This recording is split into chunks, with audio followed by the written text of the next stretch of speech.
Para você entender Karl Marx, primeiro você precisa entender alguns conceitos básicos, que é o que eu vou te explicar aqui. O primeiro conceito básico que você precisa entender é o do materialismo. Quando Marx fala em materialismo dialético ou materialismo histórico, ele não está usando o termo no sentido comum que a gente usa de materialista ser alguém que liga para os valores materiais, que é interesseiro, que é ambicioso. Não. Ele está usando o termo no sentido de que só o material, o físico, é o que constrói a nossa consciência, é o que constrói a nossa historicidade. Para Marx, o que define o homem é o trabalho. Através do trabalho, eu modifico a natureza e modifico a mim mesmo. Então, o trabalho é o que define o ser humano, muito mais do que o que ele pensa, do que uma alma, do que um espírito, do que qualquer uma dessas entidades metafísicas e espirituais.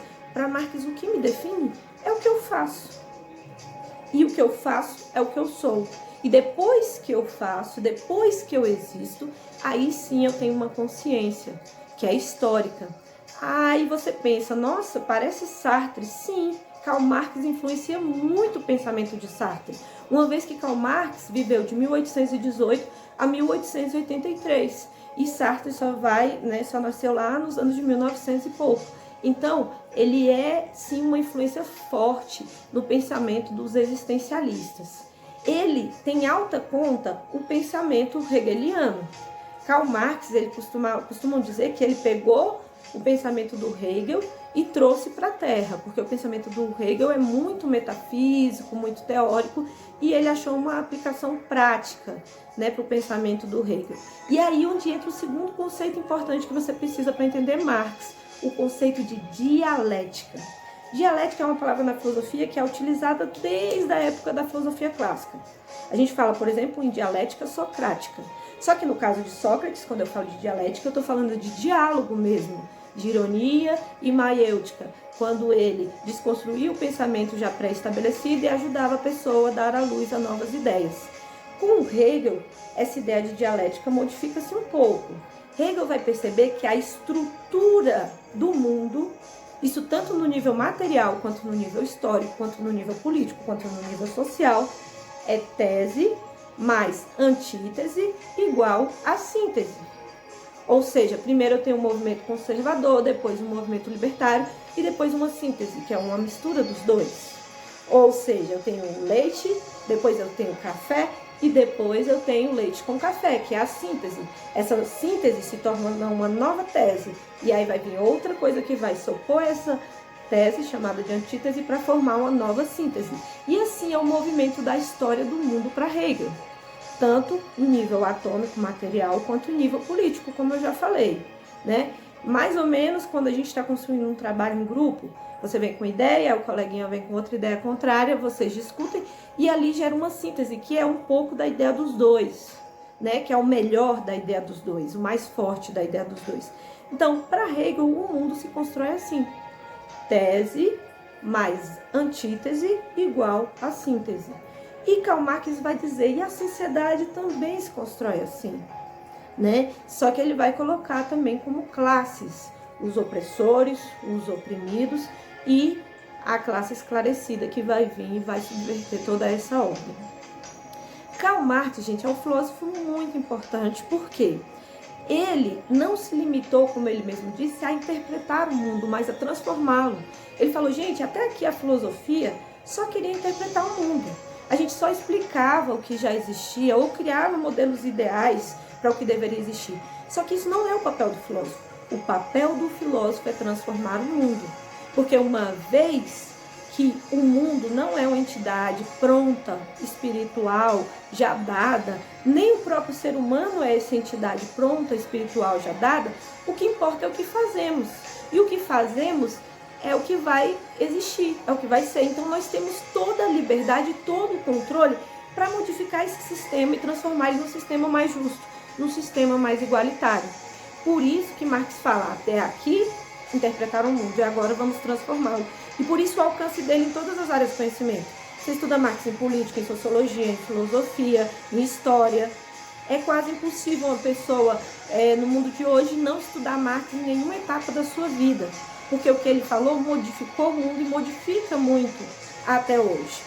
Bem, agora que você já entendeu o conceito de materialismo e de dialética, você tem que entender que isso é em todos os campos.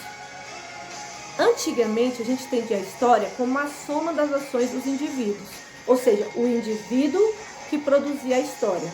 Com Marx, esse jogo se inverte. Você é fruto do seu tempo histórico. Você é fruto dos modos de produção da sua época. Você é fruto do sistema capitalista, por exemplo, aqui no Brasil. Nós não somos apenas aquilo que nós queremos ser. Não é tão livre quanto é no existencialismo de Sartre, não. Nós somos a soma de tudo aquilo que historicamente se constrói ao redor de nós. Por exemplo, nossa herança financeira dos nossos pais vai definir muito quem a gente é. O momento vivido no mundo contemporâneo vai definir muito quem a gente é. Professora, então meio que entrou em contradição, porque a senhora disse que nós podemos mudar o mundo e agora a senhora está dizendo que nós somos fruto do meio.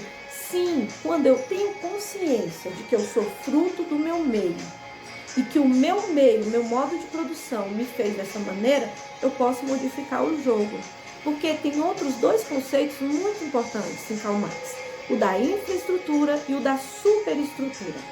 Infraestrutura é aquilo que eu tenho e é aquilo que eu faço de início. Por exemplo, aqui no Brasil nós temos uma terra muito boa, que dá para plantar muitos alimentos, nós temos muito minérios, nós temos muitos recursos naturais e a gente já nasce com isso que a gente tem, a infraestrutura. Então, eu já venho ao mundo, de certa forma, determinada com essa infraestrutura que eu tenho.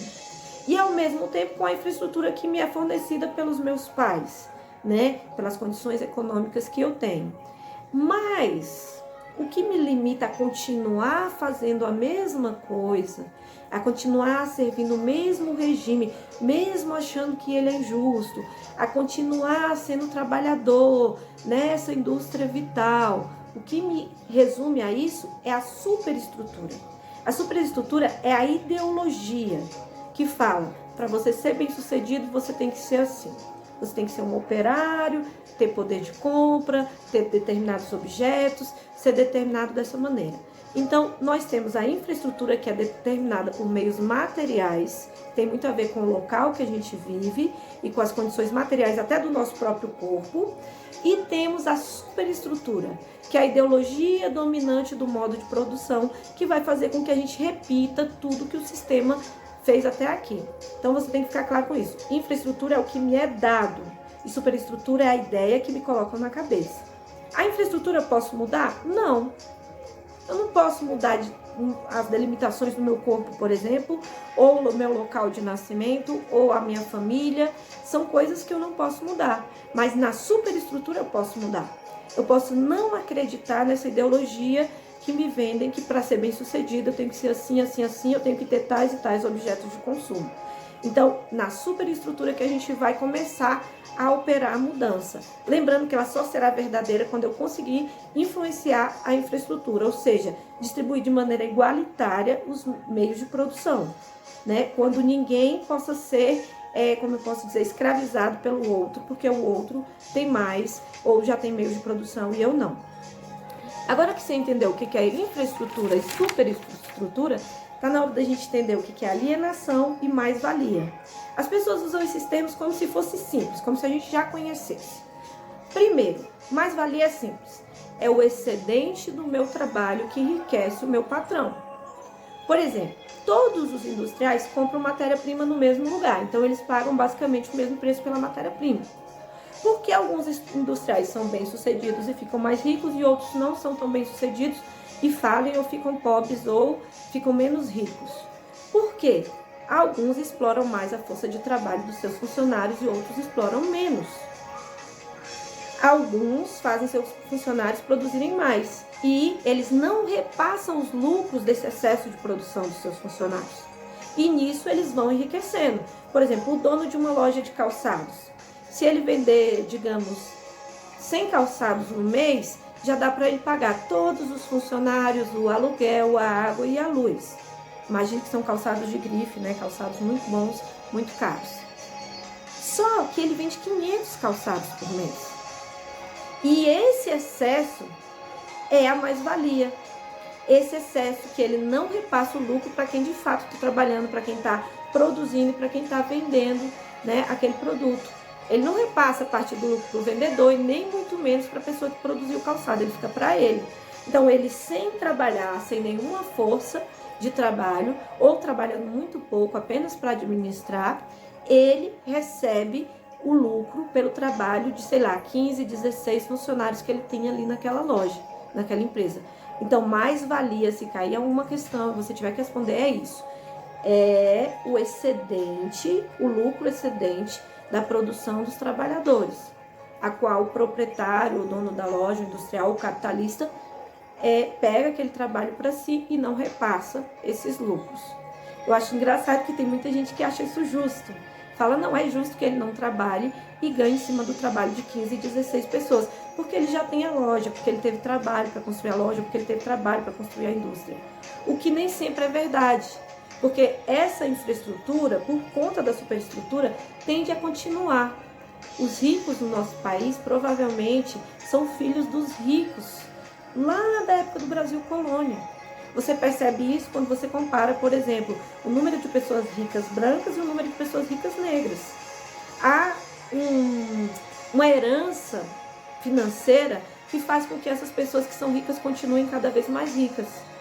E nós, que somos pobres, continuamos cada vez mais pobres, né?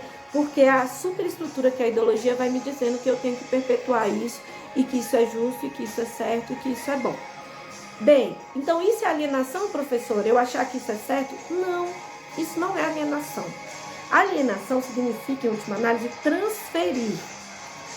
Para Marx, gente, assim como para Hegel, eu sou livre pelo meu trabalho. O meu trabalho é o que me diferencia dos animais, porque eu penso antes de agir, e eu tenho consciência dele, e eu crio algo de novo no mundo. Eu não ajo por instinto como os animais. Então eu não faço sempre a mesma coisa. Eu não sou um animal preso a regras e instintos, mas eu sou um animal livre, capaz de produzir, de criar, de fazer algo novo. Então o trabalho é o que faz o ser humano ser livre, criativo. Mas no sistema de produção capitalista, acontece a alienação. Eles me tiram a minha liberdade e segmentam o modo de produção. Eu transfiro essa minha capacidade de pensar e essa minha capacidade de criar para o dono da fábrica, para o dono da loja, para o industrial. E ele me diz o que fazer. Eu sou quase como que um títere, um bonequinho, um fantoche na mão daquele meu patrão, né? Tanto que tem frases como manda quem pode, obedece quem tem juízo. Isso é uma frase ideológica para você entender que você é um fantoche, que você perdeu as suas capacidades humanas de liberdade, de autonomia e de criatividade. E aí, isso é alienação. Eu transfiro meu poder criativo para o meu patrão e ele manda em mim. Como que eles conseguem fazer a alienação tão bem feita? Segmentando o modo de produção. Se antes um artesão começava a fazer o calçado lá de quando tira o couro do animal até o calçado estar pronto, ele tinha todo o modo de produção ali na mão dele, ele sabia todas as etapas da produção. E ele era livre e criativo para fazer da maneira que ele queria. Só que com o modelo capitalista, e aí entra um pouco de Fordismo também, você segmentou muito. E de repente você tem uma pessoa numa fábrica de calçados que ela apenas cola ali um helióizinho no tênis. Ela põe só os helióis no tênis. E ela não é um profissional capaz de produzir todo o tênis. Por que eles fazem isso? Para ela não sair dali e poder abrir uma fábrica ou uma manufatura para ela. E também isso torna ela alienada, porque muitas vezes ela está trabalhando sem saber nem o que ela está produzindo, sem ter noção do que ela está produzindo, de como isso impacta a sociedade, como isso impacta o meio ambiente. Então, a segmentação do trabalho também ajuda nessa alienação, que é transferência de liberdade. Eu transfiro minha liberdade e minha criatividade para o meu patrão. Outro termo muito curioso do marxismo é o fetiche, o fetichismo. E não é isso que você está pensando. Para o marxismo, ele vai explicar o fetiche como um fenômeno dentro do capitalismo, quando as coisas adquirem poder. Fetiche vem do termo feitiço. Quando as coisas inanimadas, elas adquirem um poder sobre as pessoas sobrenatural. Por exemplo, as marcas. A gente possui um tênis de uma determinada marca, não porque ele é melhor do que outros tênis de outras marcas, mas pelo fetichismo. Quando eu calço aquele tênis, eu estou simbolizando que eu tenho mais dinheiro, que eu sou mais importante, que eu tenho tais e tais valores, né? Eu tenho determinado celular de tal marca pelo mesmo motivo. Não porque eu acho que esse celular seja realmente melhor do que o outro, mas pelo fetichismo que aquela marca me confere. Aquela marca diz que eu sou uma pessoa descolada, que eu sou uma pessoa inteligente, que eu sou uma pessoa que tem mais dinheiro que vocês e tem mais poder que vocês, numa sociedade onde a gente vale pelo que a gente tem e não pelo que a gente é. Então, fetiche ou fetichismo dentro do capitalismo significa isso, quando as coisas adquirem um poder melhor do que o seu valor de uso. Eu não uso um tênis ou uma roupa pelo que ele é, pelo que ele me proporciona, mas pelo que ele significa para os outros, pelo poder que ele me dá em relação aos outros, né? Então esse é o termo fetichismo, e ele sempre vem junto com o termo reificação. Se as coisas dentro do capitalismo tomam ares de pessoas ou de coisas dotadas de essência, né?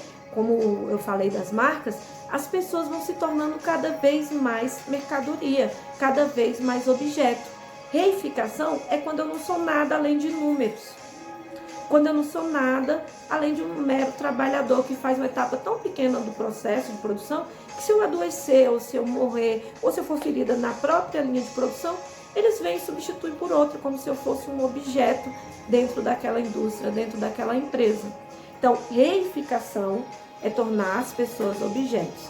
Fetichismo é tornar os objetos com poder, com essência, com alma, se assim podemos dizer.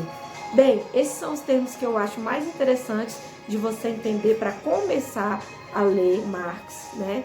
Eu também digo que você comece pela obra Manifesto Comunista, que na minha opinião é a obra mais simples, que ele vai tratar, né, de assuntos mais do dia a dia, e é uma obra super atual, porque a gente vive o capitalismo hoje, né? Então as críticas que eles vão fazer lá, você vai perceber que elas são muito atuais, e elas são muito vivas na vida de todos nós.